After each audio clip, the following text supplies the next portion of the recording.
Hello and welcome to Kitchen Counter Crafts. If you like this video, would you please like, comment, share, and subscribe? Well, you are not seeing double because I actually have two Lamy 2000s for you today because I wanted to do a comparison in everything that I read, like on Reddit, Fountain Pen Network, everywhere I go, like even a pen club. There are actually mixed feelings about the Lamy 2000 and I don't really understand it.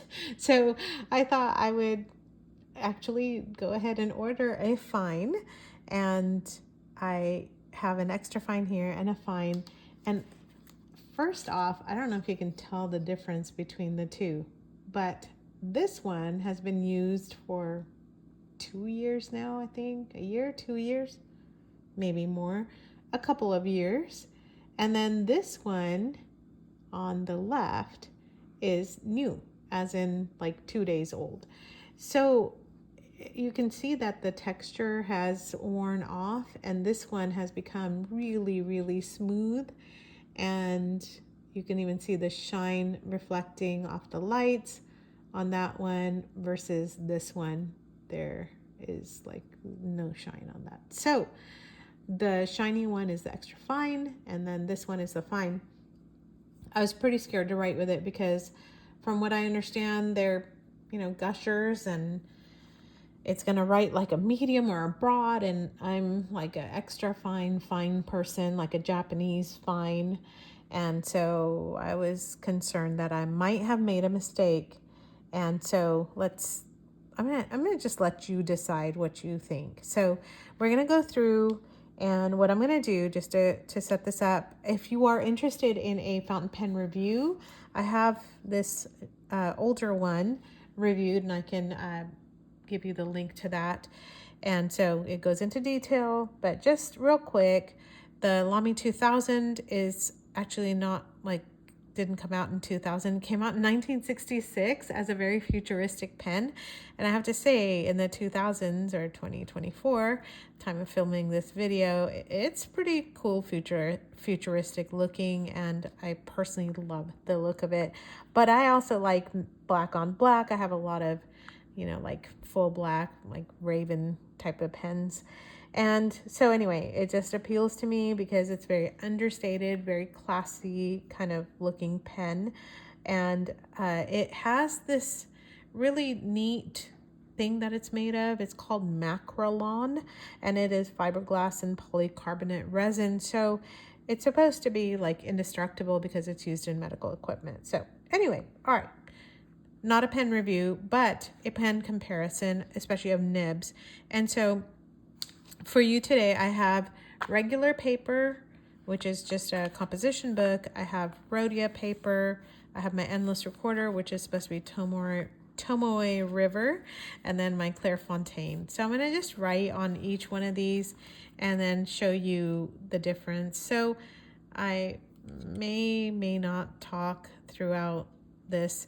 Now, I want to tell you that the shiny pen, or the older one, is an EF, but it is inked with Akkerman number 8. I'm not even going to try to pronounce what that is, but it's not the Dutch Masters 8. It's just the Akkerman regular 8.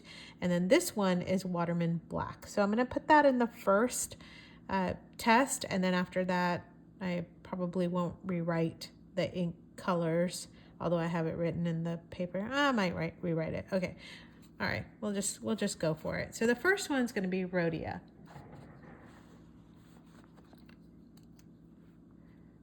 So if you are not familiar with the Lamy 2000, it does have a hooded 14 karat gold nib. Okay. I said I'm not going to talk about it, and I continue to talk about it because I really like this pen. So let's see, Lamy. Kind of off the page there.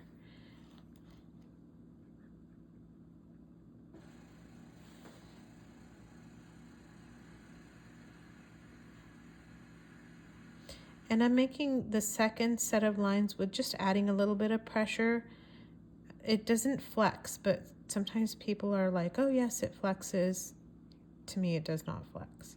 And also you don't want to be pushing down on a pen that has a nib like this, because you can spring the nib and then you'll just be sad.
All right, there's the first one on Rhodia paper.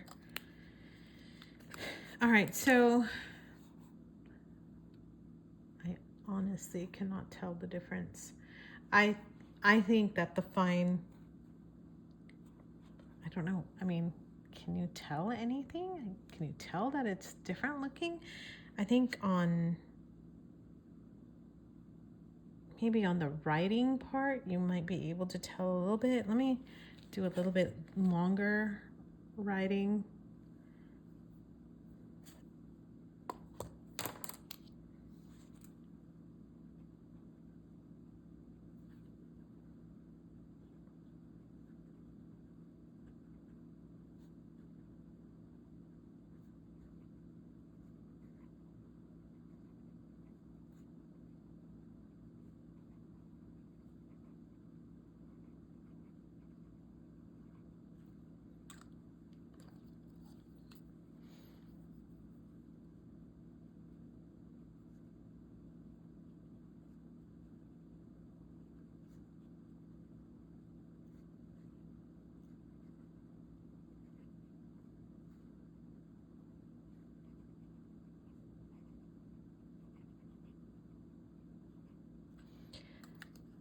Before I forget, I do want to point out that there is a slight feedback on this extra fine.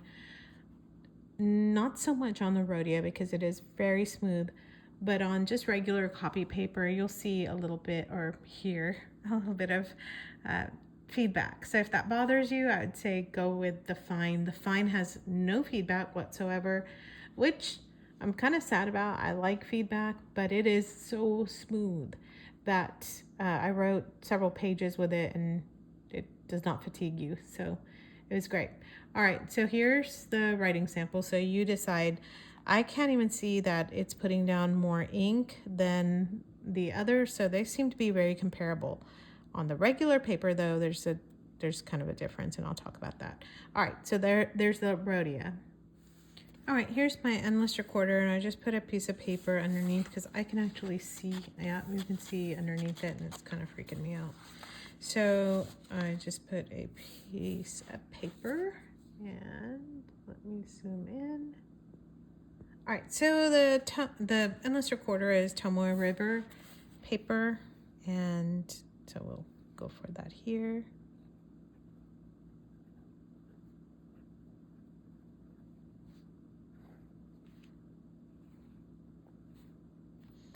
I have to keep picking these up to see what's what. All right, that is the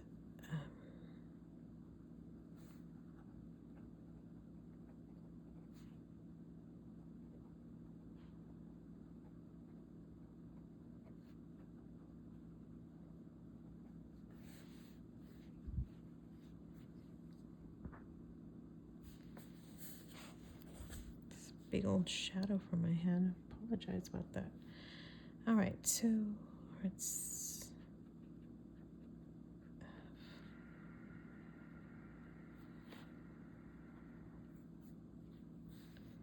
I had to double check it again to see if it was the EF.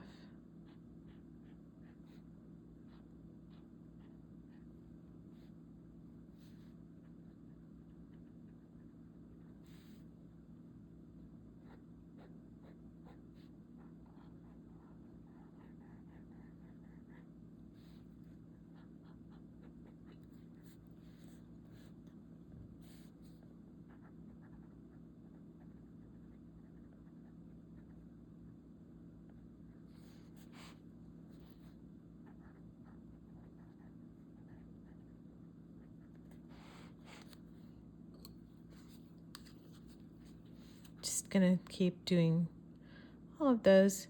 And if you'd rather see like which paper it works better on, then hopefully YouTube will put some chapters on this and you can forward to the one that you like. Actually, I can try and put that in the description as well. Oops. I made too many checkers on that one, but that's okay.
All right, so there's comparison on Tomo River. I don't really know. Y'all can help me with this because to my eye, the black actually is, so the fine is putting down a little bit more ink. You can definitely see it in the amount there, but not that much more. And I think up here I can see a little bit. I don't know. It's minor. Okay. All right, let's go to the next one. All right, let's check the Clairefontaine. Whoops. All right, the smooth one is EF. So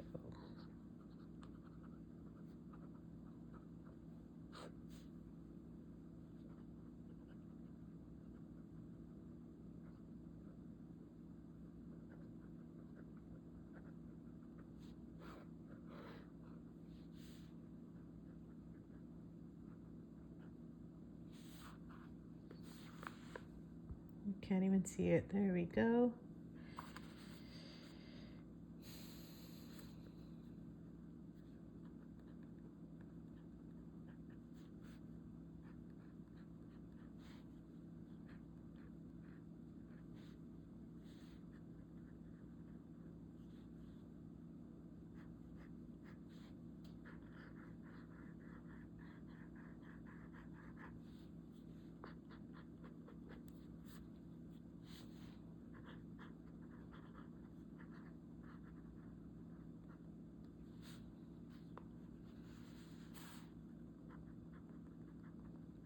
And I'm gonna get smart this time and just write this out.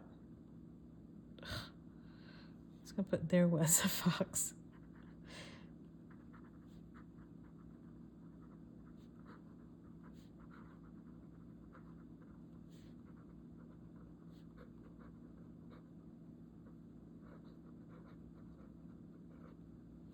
I don't know if you could hear that time.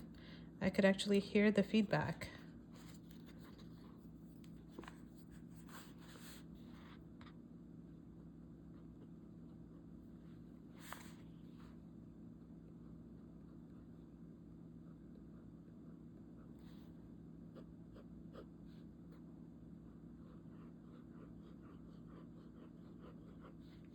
You can hear some feedback in this one too.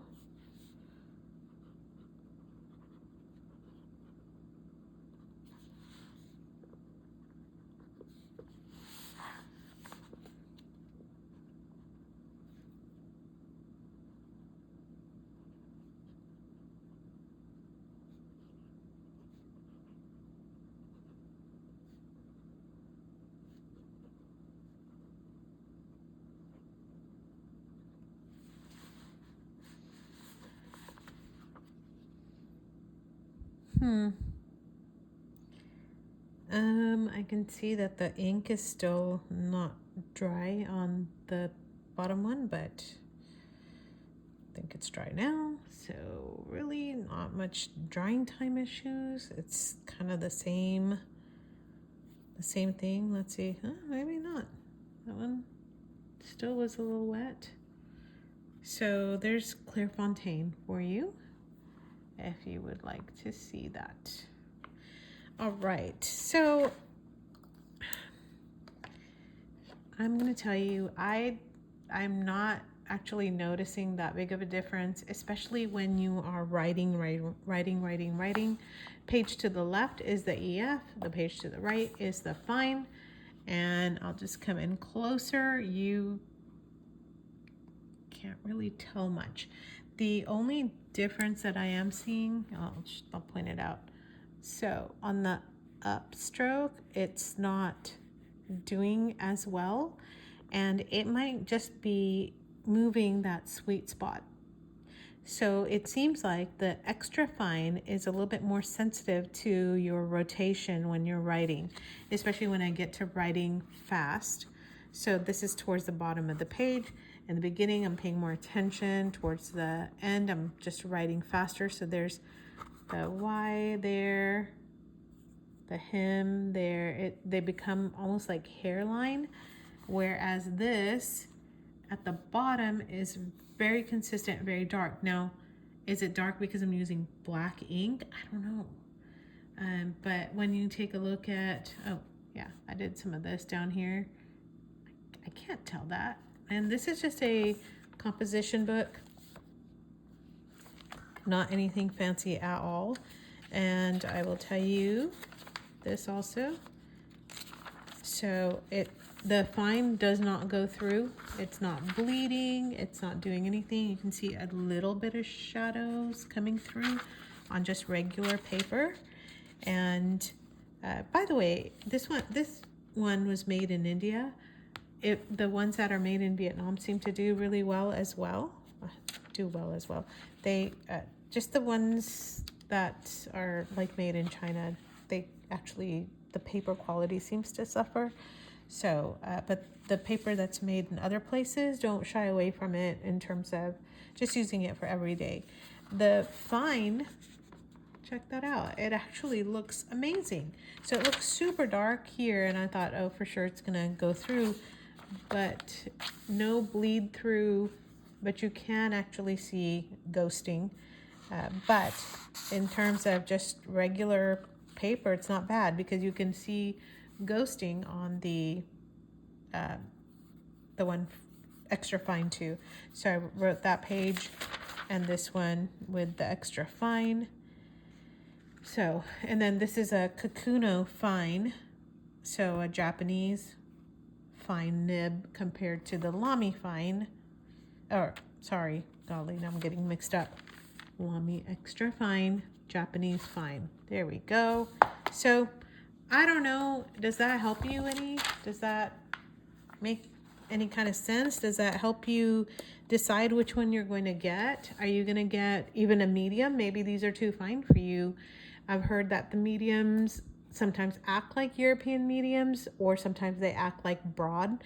And Lamy swears that they have good quality control and consistency, but I can tell you that some of the people that I have talked to in terms of Lamy 2000s have not had that experience, and they wanted more of like a European medium, but are getting or not getting that in the fine, and even getting more like a broad line where that's what I was afraid of. So I am not afraid. I'm actually pretty excited about this, and I think that I did well to get a fine, and now I have a chance to compare it, and hopefully that was helpful to you. And so in the comments, if you will, let me know what do you think. Do you like the fine better? Do you like the extra fine better? I should put that one there. That's the extra fine. This one's the fine. And so which one do you think you would gravitate more towards? Or like I said, do you want something broader that will show off your ink color even more? And if you like this video, would you give it a thumbs up? That would really help me. And until the next video, bye.